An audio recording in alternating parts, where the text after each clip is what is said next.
हुई।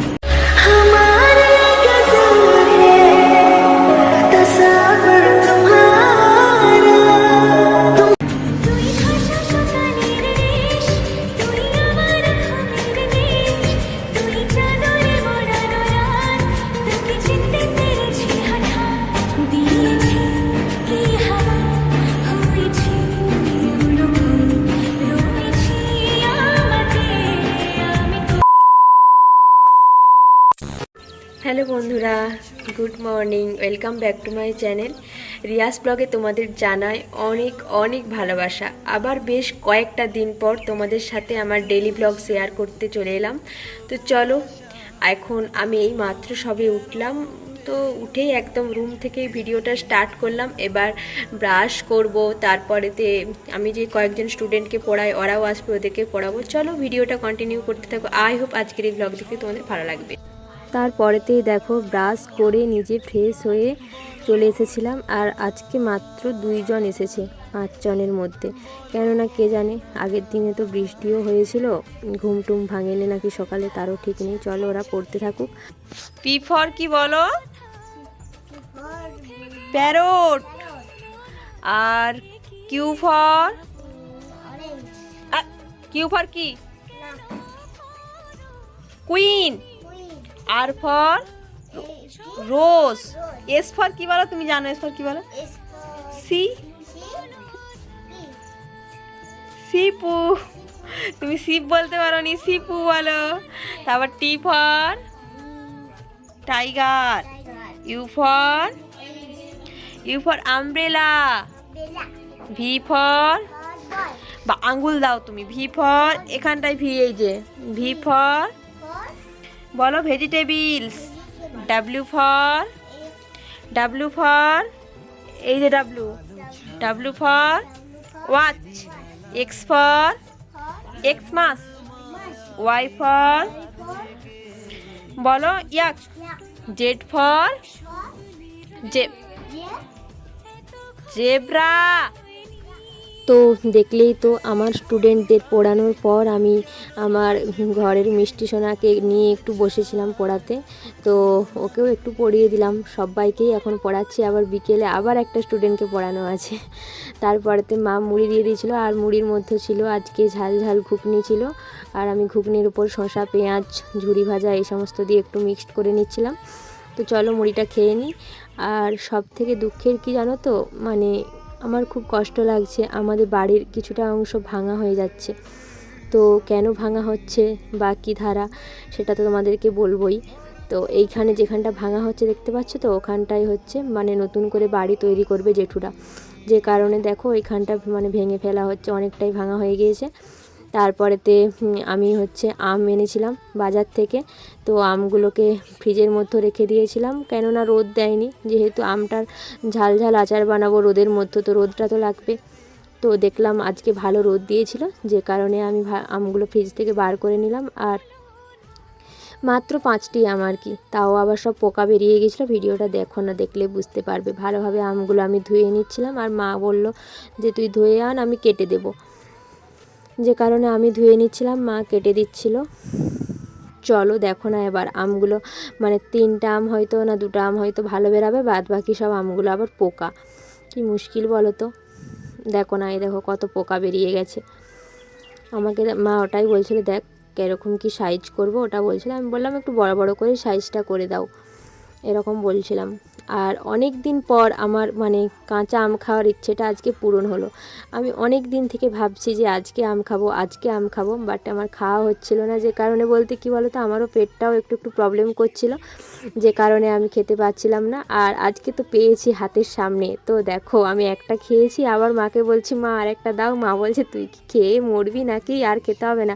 আমি বলছি সমানে দাও না দাও না দাও না, এরকম একটা বায়না করছিলাম। আবার একটা খালি নিয়ে নিলাম। আর সত্যি বলতে আমটা কিন্তু একটু টক লাগছিলোই না আমাকে, কেন জানি না। দেখো আমাকে তো বেশ সুন্দর লাগছিলো, কিন্তু শেষের দিকটা একটু টক লাগছিলো, যে কারণে দেখো মুখের বিকৃতিটা একবার দেখলে বুঝতে পারো, ভিডিওটা দেখলেই। দেখো আম খেলে তো এরকম মানে সবাই পড়বে, চোখ মারা হবেই। টক জাতীয় জিনিস খাওয়া মানেই চোখ মারা। এটাই হচ্ছে আর কি। চলো আমি আমটা খেয়ে নিই, তারপরে আবার মানে রোদের মধ্যে যে আচারটা বানাবো ওটাও তোমাদের সাথে একটু শেয়ার করব। আমগুলো কাটা কমপ্লিট হয়ে গিয়েছে আর আমি ধুয়ে নিয়ে চলেও এসেছি। ধুয়ে নিয়ে আসার পর এবার একটা পাত্রেতে আমি দিয়ে দিলাম, একটু হলুদ গুঁড়ো দিয়ে দেব। আর এখন খালি হলুদ আর নুন দিয়ে আমটাকে ভালোভাবে মাখিয়ে রাখবো, মানে আমের মধ্যে যে জলটা আছে সবটা বেরিয়ে যাক আগে, ভালোভাবে নুনটাও ভিতরে ঢুকে যাক, তারপরে বাদবাকি যেই মানে নিয়মগুলো আছে সেইগুলো করব। মনে হচ্ছে যেন আর মাখাতে মাখাতেও আরও এক খাদি তুলে খেয়ে নিই, এরকমটাই মনে হচ্ছে, কিন্তু না, আর খাবো না, পেটে লাগবে। এইভাবে ভালোভাবে আমগুলোকে আমি নুন আর হলুদ দিয়ে মানে নেড়ে চেড়ে মাখিয়ে নিচ্ছিলাম চামচের সাহায্যে। আর আমি হাত এখানে ইউজ করছি না, হাত দেওয়া এই আচারটার ক্ষেত্রে হাত দেওয়া খুব একটা ভালো না, কারণ রোদের মধ্যে এটা টক ঝাল মানে সর্ষের আচার বানাবো। আর বলো না, শেষ পর্যন্ত ভিডিওটা কন্টিনিউ করো, তাহলে এই আচারের কি অবস্থা হয়েছে সেটা আশা করি বুঝতে পারবে।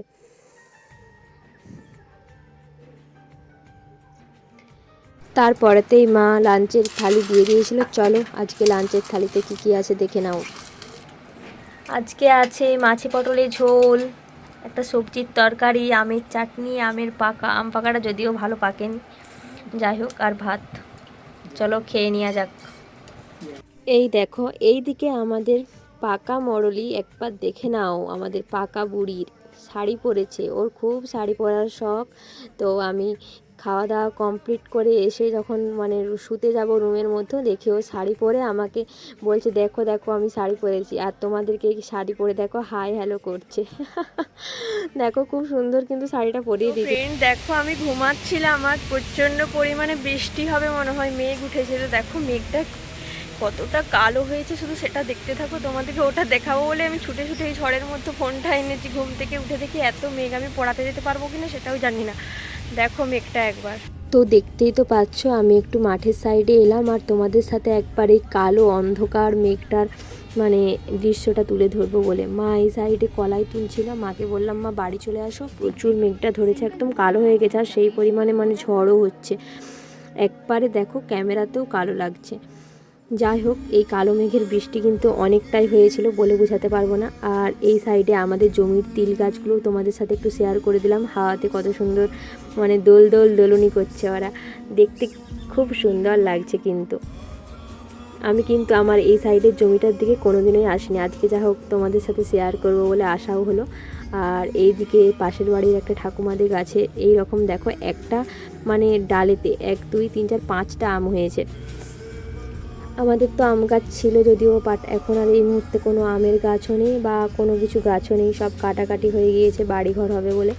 যাই হোক, আমাদের নেই, এটা পাশের বাড়ির ঠাকুমার। আর এই দিকে আমার পাগলামোটা দেখো, বৃষ্টি শুরু হতেই আমি একদম আমার নিজের খেয়ালে কিন্তু নাচানাচি করতে শুরু করে দিয়েছি, আর আমার তো খুব বেশ ভালোই লাগছিল। আর যদিও এই ভিডিও ক্লিপটা কিন্তু মানে আগের দিনের বৃষ্টি, তোমরা আবার মানে ভেবো না যে আমি আগের দিনের ক্লিপ দিচ্ছি বলে, কেননা আজকেও বৃষ্টি হয়েছিল, যেহেতু এই ক্লিপটা করা ছিল তো ওটাই অ্যাড করে দিলাম। আর আজকে যে পরিমাণে বিকালে বৃষ্টি হয়েছিল ওই বৃষ্টির মানে ভিডিও ক্লিপ আমার আর তোলা হয়ে ওঠেনি, তো এটাই দিয়ে দিলাম তোমাদেরকে। তারপরে আমার যে কি সর্বনাশ হয়েছে ওটা তোমাদের বলে বোঝাতে পারবো না। দেখো আমি তো তোমাদের সাথে শেয়ার করলাম আমি ঝাল ঝাল করে মানে সর্ষে আচার রেডি করছি, তো ওটা ছাদের মধ্যে দিয়ে এসেছিলাম, তারপরে আমি তুলে আনতেও ভুলে গিয়েছিলাম। আর যদিও ঝুড়িটা এইভাবে মানে দিয়ে রেখেছিলাম বলে অতটাও জলটা হয়তো ঢুকতে পারেনি, বা পুরো খোলা থাকলে হয়তো পুরোটাই ভর্তি জল হতো। দেখো আমার নষ্ট হয়ে গেল আচারটা। সন্ধ্যার দিকে আর কোনো ভিডিও আমার শ্যুট করা হয়নি, মনটা খারাপ লাগছিল। আর সন্ধ্যার দিকে একদম সোনাদের ওপরে একটু চলে এসেছিলাম, সোনাদের রুমটায়। তো সোনা আমাকে দেখো কত সুন্দর চিংড়ি ভাজা খাইয়ে দিচ্ছে, বলছে পিপি তুমি খাও। আর খাওয়াতে গিয়ে দেখো ও তো সব ফেলেই দিচ্ছে, তাও ভালো, কত ভালোবাসে আমাকে মেয়েটা। দেখো দেখো দেখো, এই দিকে তো দেখো আমাকে খাওয়াতে গিয়ে তো বিছানাতে পুরো ফেলে ভর্তি করে দিয়েছে, তো ওটাই আমি সব কুড়িয়ে পরিষ্কার করে নিচ্ছিলাম। আর আমাকে দেখো আরও খাইয়ে দিচ্ছে। চলো ভিডিওটা এখানে শেষ করছি, টাটা বাই বাই।